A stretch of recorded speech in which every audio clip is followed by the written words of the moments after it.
జనవరి 12న థియేటర్లోకి రిలీజ్ అవుతున్న హనుమాన్ మూవీ ఓ రోజు ముందే ప్రీమియర్స్తో సందడి చేసింది. దీంతో హనుమాన్ ఫస్ట్ రివ్యూ బయటకు వచ్చేసింది. ఈ సినిమాను చూసిన ప్రముఖ బాలీవుడ్ క్రిటిక్ తరుణ్ ఆదర్శ్ తన వన్ వర్డ్ రివ్యూ ఇచ్చేశారు.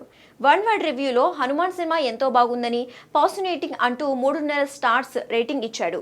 ఈ సినిమాలో తేజ సజ్జా హీరోగా అదరగొట్టేశారని, గూస్ బంప్స్ మూమెంట్స్ మూవీలో చాలా ఉన్నాయని, విఎఫ్ఎక్స్ అద్భుతంగా ఉందని తెలిపారు. అయితే మొదటి భాగంలో కొన్ని సీన్స్ లాగింగ్గా ఉందని పేర్కొన్నారు. దర్శకుడు ప్రశాంత్ వర్మ సాలిడ్ ఎంటర్టైనర్ను రూపొందించారు. హనుమాన్ ఎంతో ప్రతిష్టాత్మకమైన చిత్రం, ఎగ్జైటింగ్గా ఉంది. పురాణాల ఆధారంగా డ్రామా, భావోద్వేగాలు, విఎఫ్ఎక్స్తో అద్భుతంగా తీర్చిదిద్దారు. గూస్ బంప్ మూమెంట్స్ చాలా ఉన్నాయి. క్లైమాక్స్ను అసాధారణ రీతిలో అద్భుతంగా ముగించారు. హనుమాన్లో ప్రతి ఒక్కరూ అద్భుతంగా నటించారు. తేజ సజ్జా తన పాత్రకు ప్రాణం పోశారు. వరలక్ష్మి, శరత్ కుమార్ తన మార్క్ను చూపించింది. మిగతా నటీనటులు కూడా మంచిగా చేశారు. విఎఫ్ఎక్స్ విషయానికొస్తే అద్భుతంగా ఉంది. కథకు తగ్గట్టే సాగింది. ఎక్కడా అసలు డామినేట్ చేయలేదు.